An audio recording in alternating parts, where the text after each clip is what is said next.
sparked your interest into a more sustainable route or lifestyle? My dad's a farmer, and his entire livelihood is dependent on the weather. So growing up, I was always really acutely in tune with the impact that weather can have on your livelihood. Places that I've been fortunate to visit have been quite remote, very remote beaches, or even in some different jungle areas. And it always makes me really sad when you can find rubbish anywhere. No matter how remote you think it is, you really notice the impact of people anywhere you go in the world. So acknowledging what I can do on the day-to-day level to kind of do my part has been really important, because I've seen both ends of like the spectrum, right? The impact that it's had on my own family's livelihood with the weather and my dad's farming, all the way to having this great privilege to get to travel lots of places, but really recognizing that human hands have really impacted the whole planet.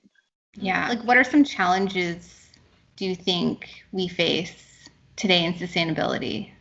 Different places had different awareness levels of either sustainability or like green, quote unquote, green lifestyles. Yeah. So overcoming perceptions of, overcoming negative perceptions of, or cynicism related to things like recycling, I think is a challenge. If you have the means and the money to do it, so-called being green is quite trendy, right? Yeah. Because it means you can afford to buy like the reusable cutlery, you can afford to buy like the beautiful mug. I don't see a lot of like overall lifestyle changes associated with that. And there's still a huge gap between the population that does have the means to, buy the things versus the population that doesn't. And I think there is a risk of, sustainable living becoming like a classist thing rather than just something that people anywhere should have the accessibility to live sustainably. When you do kind of like paint that picture, that is the very interesting perspective that you've gained while you've been living in Southeast Asia, or have had the opportunity to experience that. I think it does really start with changing some daily habits and like making that normal, replacing that as being the exception with like, no, of course you're going to bring your reusable container. I was really encouraged and inspired by those changes, because it was a markedly different approach to sustainability by the time I left Hong Kong at the end of 2019. There's still a long way to go. For Don't sure. get me wrong. There's a long way to go. Even within Hong Kong, it's not full adoption, but it's really encouraging to see it becoming more of a normalized behavior. Mm-hmm. In the age of COVID, how do you feel like that's changed? Do you feel like people are still more conscious of it, or do you feel like we've taken a step back because of health and safety reasons? That's a great question. I haven't, admittedly, like I've been living in a very rural area the whole time during COVID. So I've had kind of minimal exposure to the typical like urban like dining scene. But I do worry that we've taken some steps back with COVID, even with, restaurants using single-use menus. For a long time, bringing your own bags to grocery stores wasn't allowed. Bringing your own mug to cafes wasn't allowed. I do worry. I feel as though there are some kind of dangerous signs in society that we have taken a number of steps back as a result of ensuring like a sterile environment.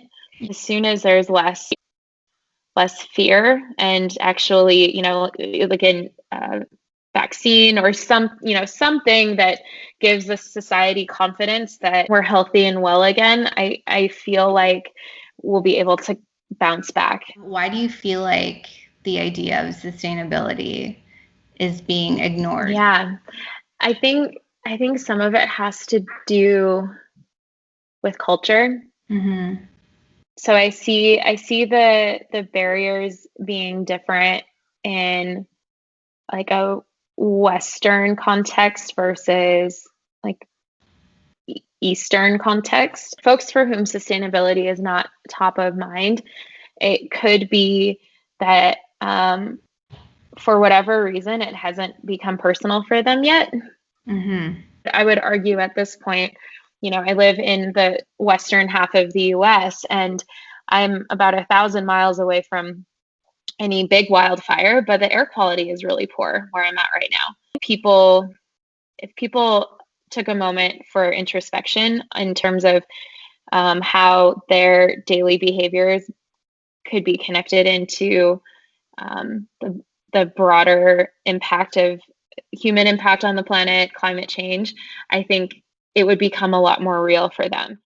If there are more people who are kind of setting up to share what they know, share on a personal level with people, I think that one by one the collective impact could be really powerful. I totally agree with you. It needs to come from something like a social media or someone at work. Bring it into their life in some way, shape, or form. What do you find the most challenging about working in your industry? What I find most challenging is also what I find I enjoy the most. Like I shared earlier, it's impossible to cut and paste work across geographies. It's challenging trying to distill down like the essence of the thing that you want to happen globally. Being open and creative and flexible to like how that thing is expressed is something that brings me a lot of joy. Mm-hmm.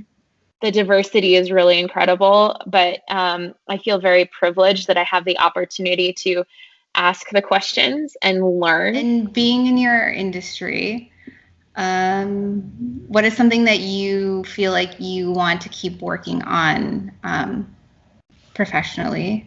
Ensuring that the work that I do has a global impact.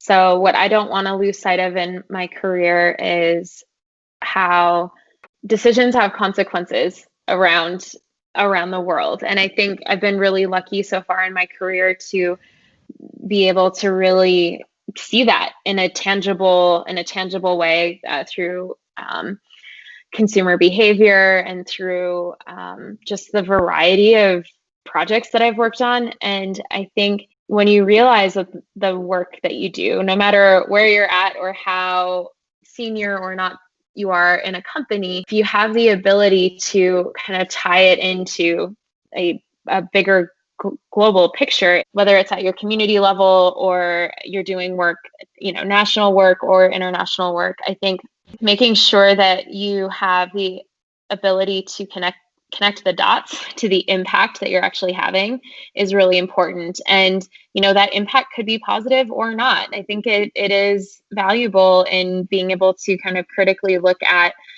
the industry that you're working in and critically assess if you feel like your work is aligning with your values. And I recognize that there's a lot of privilege that comes in being able to have that perspective. It's something that I really value. And if for me, if I found myself kind of working on things that don't align with my values, I try to make sure I shift so that I am in alignment in that way. So do you feel like the things that you had just mentioned, do you find that is what keeps you motivated the most? Yeah, I think so. I think it's that's a big motivating factor, and I'm just a really curious person. And there is like an infinite number of things that you could learn about the world, and I find like the field that I'm working in, it's like every day is I have an opportunity to ask new questions or learn something new, and Yeah, that's the two motivating things are like alignment with values and like staying curious. How do you feel like you got to where you are today, and like who do you feel like has helped you get there? I had a lot of help. I had a lot of support from my family and certainly from the community of people that I've had living in the places that I've lived has been tremendously helpful in enabling me to see different perspectives, different paths that people have taken. And it might sound cliche, but the notion of don't ask, don't get is really rings true for me if I think of specifically my career journey. There was an opportunity to actually move to Hong Kong with my company. And I shared that with my manager about a year and a half before I actually got to move to Hong Kong.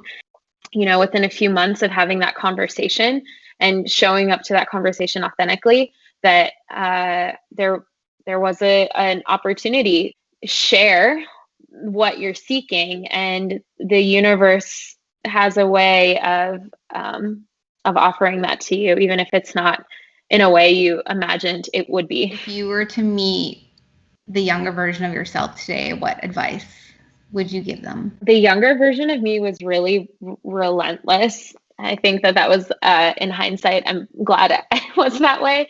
But I think if I could meet the younger version of me, I would tell her to chill out a little bit. In that I used to really want to kind of control my destiny, right? Like especially when you're really young, there are so many variables, and like it's hard to even know like what do you want to do.